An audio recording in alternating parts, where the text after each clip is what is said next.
Okay, so we've reviewed the agreement of purchase and sale. That's the Form 100. Now, generally, along with that Form 100, there's a Schedule A that goes along with it. The Schedule A is going to include any of the custom clauses and conditions that's included in an offer. Now, when I do an offer, I generally add 5 or 6 key conditions that we'll go through now. Kind of the first key condition I'll add is a finance condition. The finance condition is basically a condition on the buyer receiving financing. Okay, now it provides a time frame. It's generally 5 to 7 business days. It's there for the complete benefit of the buyer. So basically, unless the buyer provides a notice of fulfillment within that 5 to 7 business days, they can back out of the deal and the deposit is given back to them in full. There's also, that goes along with the finance condition, there's often an inspection condition. So it's basically the same terminology as the finance condition, but it's actually on condition of inspection of the home. So if they go through, it's 5 to 7 business days.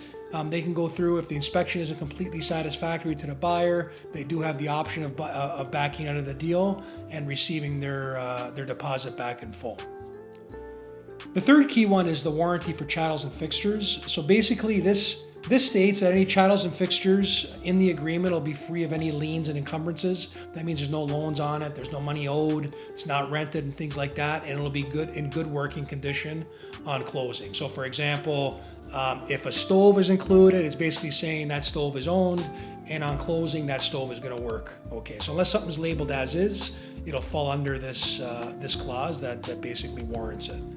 Another key clause that's in there is the warranty that there's no known damage to the roof or the basement caused by water. Okay, so this is basically a declaration from the seller saying that they're not aware of any water entry into the home that's caused damage to the basement or the roof.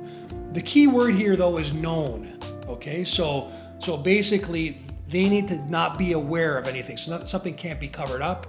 That's not to say, you move in and a month later there's a leak or something. That could possibly happen. But for this actual declaration to stick, you'd have to prove that the seller was aware of that and actually covered that up. That actually takes care of that stance there. Another key condition is the condition that the seller will remove all debris and garbage from the premises. And then typically we state that as the premises being left in a broom swept condition, right? So that just means if there's any garbage or things like that in the garage, they're going to clear that out and basically leave the home in a decent state of repair for the buyer that's moving in. And then the final thing that I'll generally add is the right to view the property 2 more times. So this basically just gives the buyer a purchase to enter the property with 24 hours notice to do sort of any measurements, if they want to bring in a contractor, just see the place before closing and whatnot. That's generally 2 more times before closing will be allowed to go in. The final time is generally a few days before closing to make sure that the house is in good condition and we're not going to run into any issues.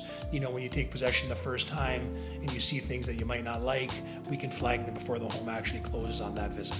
So those are some of the key conditions. There can be any number of them in an agreement of purchase and sale, but those are kind of the key ones that are most typically there.